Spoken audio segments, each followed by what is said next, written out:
Sahabatku semua, kali ini saya kedatangan sebuah modul mesin cuci. Katanya ini merek SAP. Ini adalah kiriman dari teman saya, dimana keluhan pada mesin cucinya dia mati total. Jadi dia mencopot bagian modulnya ini dan mengirimkannya kepada saya. Dan kebetulan ini sudah saya buka ya. Sudah saya buka untuk lem atau cor. Karena untuk modul mesin cuci memang semuanya itu dicor ya, untuk menjaga agar tidak terkena air. Dan ini cara melepasnya ya cukup mudah. Kita tidak perlu melepasnya atau mencongkelnya sedikit demi sedikit, seperti itu. Yang penting kita tidak perlu tergesa-gesa atau memaksakan diri, sehingga jika dipaksa ada kemungkinan modulnya ini bisa patah, seperti itu. Oke, ini adalah modul mesin cuci SAP, cuma saya tidak tahu tipenya berapa. Dan keluhannya dia mati total, artinya walaupun steker sudah ditancapkan ke listrik, pada tombol-tombol panel dan pada lampu-lampu indikatornya dia tidak menunjukkan ada reaksi kehidupan, seperti itu. Perkiraan saya ini adanya kerusakan di bagian PSU-nya. Di sini ada dua buah PSU. Ini adalah PSU utama, yang ini ya. Ini PSU kedua, seperti itu. Jadi ini akan saya bongkar, akan saya periksa bagian-bagiannya, siapa tahu masih bisa diperbaiki. Karena untuk harga modul, satu unit modul seperti ini biasanya agak mahal ya. Jadi kalau bisa diperbaiki itu akan memberikan keringanan pada usernya sendiri.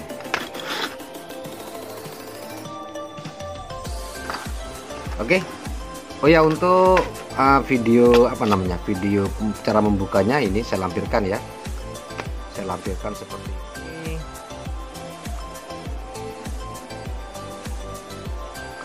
Tinggal ditarik ya, tinggal kita lepas sedikit demi sedikit. Yang penting hati-hati sehingga tidak menyebabkan pada casing plastiknya itu tidak patah. Sedikit demi sedikit kita tarik seperti ini, maka dia akan bisa terkelupas. Karena bagian bawahnya itu dia tidak menempel kepada casingnya. Seperti itu.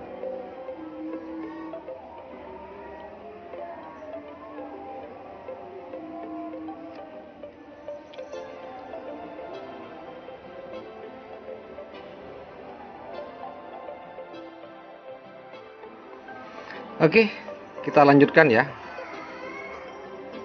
Kita lanjutkan. Karena modul ini keluhannya adalah mati total, kita harus mencurigai bagian trafonya ini. Kedua trafonya ini ada kemungkinan dia rusak.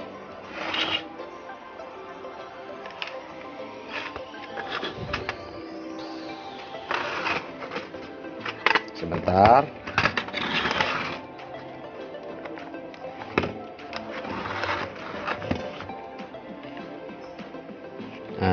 Seperti ini. Ini adalah trafo yang kedua ya. Yang kedua. Kita akan langsung ukur bagian primernya. Ini adalah bagian primernya.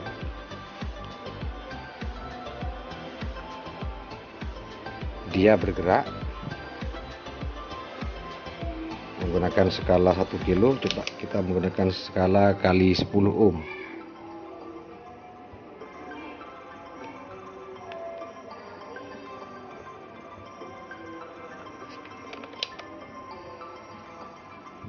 Ya, dia bergerak. Terus untuk yang trafo yang kedua, ini juga adalah bagian primernya. Ini adalah bagian primernya. Ini adalah primer, ini adalah sekundernya. Jika kita coba ukur bagian primer,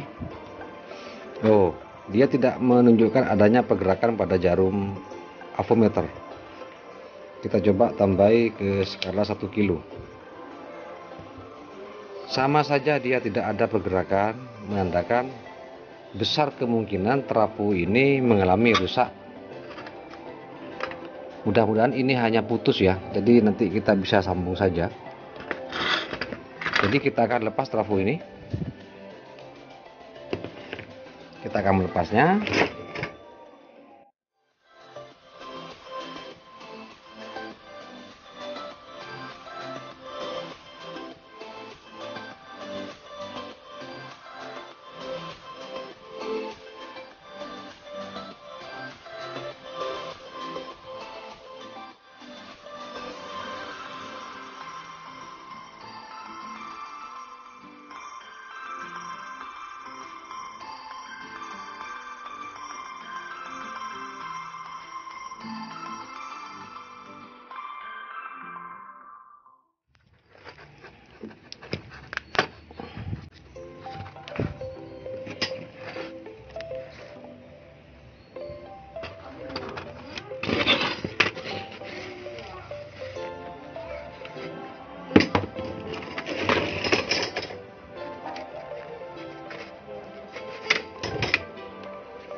Seperti ini.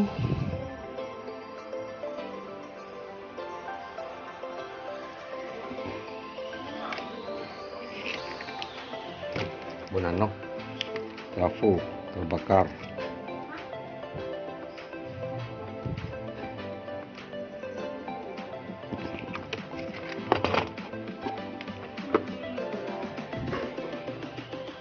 Benar saja ini trafonya rusak ya, alias putus. Ini bagian sekunder, ini bagian primer, dan ini adalah trafo yang utama. Ini adalah trafo utamanya. Artinya jika trafo ini tidak berfungsi, otomatis trafo yang kedua dia tidak akan on. Karena apa? Ini trafo ini akan menggerakkan relay yang menghubungkan ke pin primer dari trafo yang kedua. Jadi intinya trafo ini harus betul-betul normal ya. Jika trafo ini normal, pada sekundernya dia akan mengantarkan sebuah arus tegangan, di mana tegangan ini juga akan menggerakkan IC program yang memicu relay bekerja dan menghidupkan trafo yang kedua seperti itu. Ya, yang kedua seperti ini. Oke, kita akan fokus ke trafonya. Oke, setelah trafo bawaan diperiksa ternyata tidak memungkinkan untuk diperbaiki karena kondisinya sepertinya ada putus di dalam trafo. Maka alternatifnya saya menggantinya dengan trafo copotan dari modul PSU mesin cuci yang lain. Dan ini sudah dipasang ya. Seperti ini penampakannya untuk trafo yang dipasang. Ini outputnya sekitar 15 volt dan modulnya sudah menyala normal. Jadi ini tinggal kita kembalikan nanti kepada user. Oke, terima kasih. Semoga ini bermanfaat untuk kita semua. Sampai jumpa di video berikutnya.